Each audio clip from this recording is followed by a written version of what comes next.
জনগণের চাপে, সেই সময়ে রাজনৈতিক বাস্তবতার চাপে তারা গণভোটে রাজি হলেও আমরা দেখতে পেলাম যে নির্বাচনের পরপর তারা গণভোটকে অস্বীকার করা শুরু করেছে।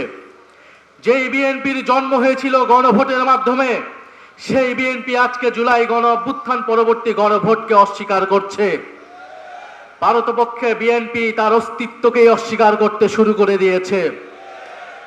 আমরা খুব স্পষ্টভাবে বলতে চাই, বাংলাদেশের প্রত্যেকটি প্রতিষ্ঠানকে নতুন করে যে বিএনপি দলীয়করণ করছে, এটা আওয়ামী লীগের পথেই বিএনপি বাংলাদেশকে এগিয়ে নিয়ে যাচ্ছে। বিএনপি যদি আওয়ামী লীগের পথে, পুরনো স্বৈরাচারের পথে এই দেশকে এগিয়ে নিয়ে যেতে চায়, তাহলে বাংলাদেশের জনগণ আবারও রুখে দাঁড়াবে, বাংলাদেশের তরুণ সমাজ আবারও রুখে দাঁড়াবে, বাংলাদেশের জুলাই গণ অভ্যুত্থানে অংশগ্রহণকারী প্রত্যেকটি ছাত্র জনতা আবারও রাজপথে দাঁড়াতে বাধ্য হবে। বিএনপি কৃষক কার্ড, ফ্যামিলি কার্ড দিয়ে জনগণের মন ভুলানোর চেষ্টা করছে। কৃষক কার্ড, ফ্যামিলি কার্ড দিতে দিতেই বিএনপির তেল ফুরিয়ে গিয়েছে, জ্বালানি ফুরিয়ে গিয়েছে, অথচ মন্ত্রীরা সংসদে বলছে কোনো জ্বালানি সংকট নাই। বাস্তব সমস্যাকে অস্বীকার করছে, অর্থনৈতিক সমস্যাকে অস্বীকার করছে, দেশে আইন শৃঙ্খলার যে ক্রমান্বয়ে অবনতি হচ্ছে সেটাকে অস্বীকার করছে বর্তমান সরকার।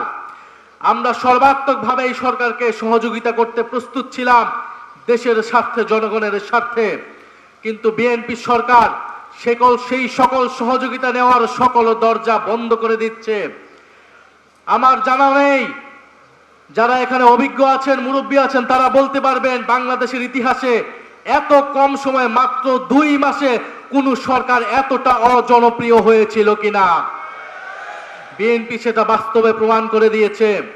এই সরকার 2 মাসে যতটা অজনপ্রিয় হয়েছে, আমরা জানি না আগামী 6 মাসে তার পরিণতি কি হবে, তার অবস্থান কি হবে। আমরা দেশে কোনো অস্থিতিশীলতা চাই না।